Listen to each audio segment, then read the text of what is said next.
Hello et bienvenue dans une nouvelle vidéo. Aujourd'hui, je vais réaliser un make-up uniquement avec des produits dont je vais me débarrasser.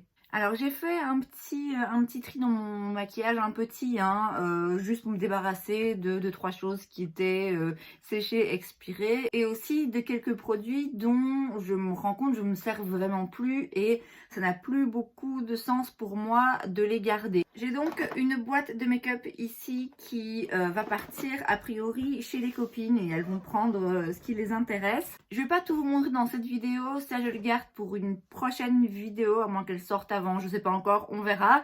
Mais quoi qu'il en soit, là je vais juste sélectionner 2-3 articles et faire mon make-up avec. Avec qui sait, peut-être des surprises, peut-être que finalement il y aura l'un de l'autre produit où je me dirai bon allez, je garde quand même. Mais a priori, c'est la dernière fois que j'utilise ces produits make-up sur mon visage. Comme primer, je vais utiliser le Professional de chez Benefit. Ici, c'est le Matte Rescue. J'en ai d'autres, j'ai la version hydratante, j'ai la version classique, j'avais la version lumineuse, mais je crois que je m'en suis déjà débarrassée. Donc ça, c'est la version qui est censée matifier le teint. Je vais utiliser celui-ci parce que franchement, il y a une plombe que j'ai pas utilisée. Je sais plus trop ce qu'il fait, je sais juste que dans mes souvenirs, en fait, il fait juste pas grand chose. Et quitte à utiliser un produit de la marque Benefit dans la gamme Professional, j'aime autant utiliser le classique. La texture ressemble à ça, donc c'est un petit peu plus en gel que l'autre primer, enfin que les autres primers de la marque qui sont un peu plus en matière silicone. Ensuite, pour le fond de teint, je vais faire un petit mélange. J'en ai deux ici. J'ai le fond de teint Perfection Éclat de chez Sephora, donc c'est la version Glow là, qui est pas mauvais, mais je crois qu'ils les font même plus. Il est hyper clair, c'est la teinte vin clair. J'ai tellement d'autres fonds de teint que, bon, il y en a bien qui doivent passer à la trappe.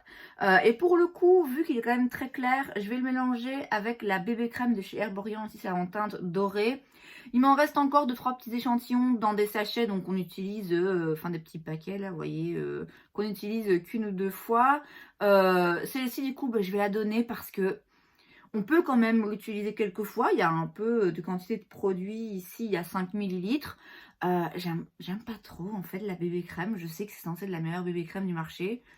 Ouais, moi je trouve pas ça top en tout cas sur moi. Et donc comme c'est doré et que c'est trop foncé, je vais mélanger les deux.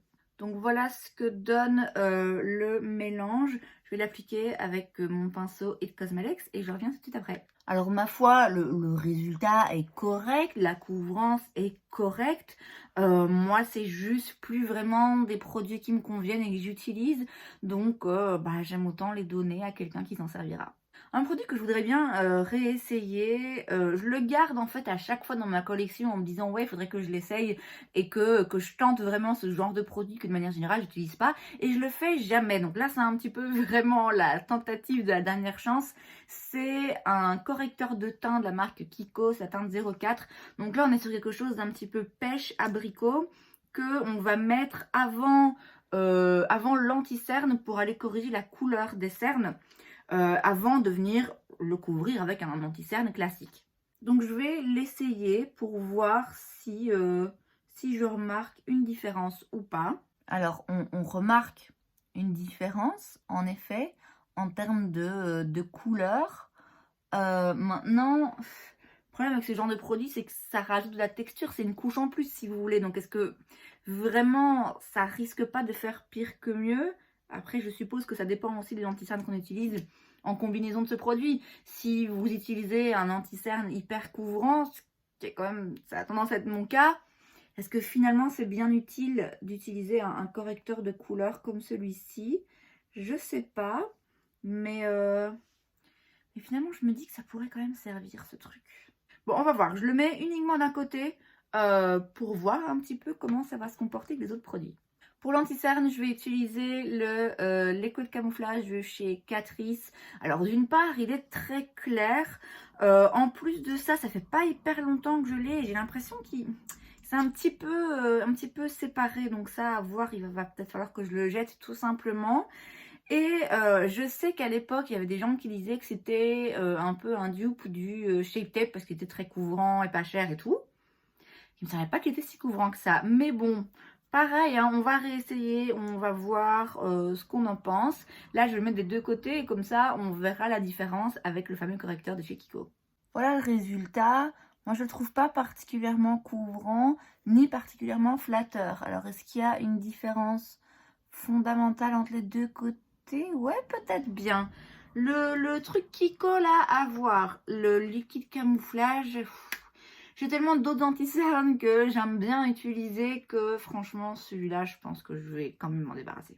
Alors comme poudre je vais utiliser la Poreless Perfection Powder de chez Catrice encore une fois. En fait je voudrais l'utiliser différemment de deux côtés différents pour voir un petit peu ce que ça donne. J'ai pas l'impression qu'elle me plaise des masses. Elle est a priori un petit peu lumineuse et en même temps asséchante, ce qui n'a aucun sens. Mais je voudrais quand même la réessayer de deux manières. Alors, je vais d'abord prendre un pinceau comme ceci et en mettre très légèrement dessous les yeux. Non, moi, je trouve que ça va pas. Et alors, j'ai l'impression que ça retire de la couvrance, ce qui est quand même fou. J'ai vraiment l'impression que ça va retirer, ça va attraper l'anti-cerne et le retirer. De l'autre côté, du coup, je vais l'appliquer avec ma petite houppette pour voir si ça fait quelque chose de différent. Qui sait? Ouais, toujours pas convaincue, franchement, par cette poudre. Alors, étant donné qu'elle est censée parfaire la peau et diminuer l'apparence des pores, je vais aussi l'appliquer aux endroits où, justement, j'ai des pores un peu plus visibles. Non, franchement, toujours pas convaincue. Je trouve qu'en fait, quand elle se voit, finalement, elle est très jaune. Pourtant, c'est une teinte universelle. Donc, non, ça va partir. Pour la poudre bronzante, je vais prendre la Marble Powder Bronze de chez Pure Cosmetics. Je me suis trompée en fait, j'avais acheté ça il y a des années pensant que c'était un bronzer et en fait c'était un autre produit. Alors en fait quand on mélange les deux, ça donne quelque chose de vraiment pas très... C'est une poudre marbrée, hein. Donc ça donne quelque chose de finalement pas si foncé que ça. Un peu lumineux, un peu rosé, un peu une couleur bizarre en fait. Mais voilà, je vais quand même tenter de le réutiliser, qui sait. Alors c'est froid, mais pas froid comme ça devrait être. Parce que bon, à la limite, on pourrait se dire, ok, c'est une teinte plutôt froide. Et du coup, on l'utilise plutôt comme un contouring que comme un bronzer. Mais non, en fait, c'est un peu rosé, c'est un peu bizarre, hein. Du coup, par-dessus, je vais rajouter un petit peu de ma contouring palette de chez Wet n Wild. J'ai fait une vidéo là-dessus il n'y a pas longtemps. Cette poudre ici, elle est vraiment bien, hein. Franchement, elle est top.